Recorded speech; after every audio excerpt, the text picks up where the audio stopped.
Vaiti vari kuda hondo sezoni kunesu tinoda varume musati tumire vana mabhati havazi varume ipwere tinodhama ona akaonda akatafikwa newache pisha nemufanando mumasonge hache meya mufanando musi ama clafaya ndati ndomusi aita mweya kuvarovera chekawandi ataki ndine hondo kunge gengere ilaki wakandidena ndikaita wasaki ndawachindituma kuti ndikubatikaki kuvarovera chekawandi ataki ndine hondo kunge gengere ilaki wakandidena ndikoita wasaki ndawachindituma kuti ndikubatikaki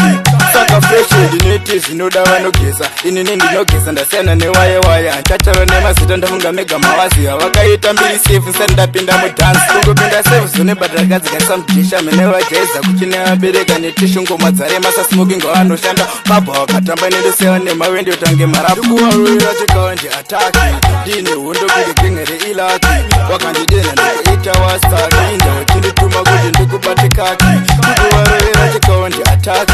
ndine hondo kunge gengere ilaki wakandidena ndikoita wasaki ndawachindituma kuti ndikubatikaki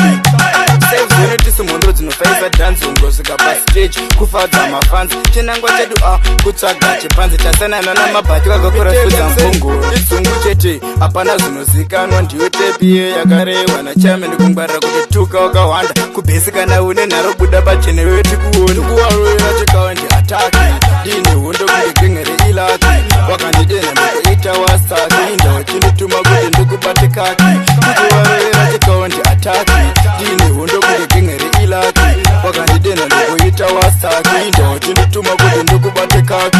saka fresh ndineti zvinoda vanogeza inini ndinogeza ndasiyana newayewaya handitaura nemazita ndafunga mega mavaziva vakaita mbiri sefu sati ndapinda mudhansi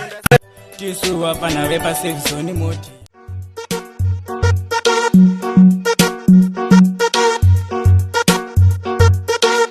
Malo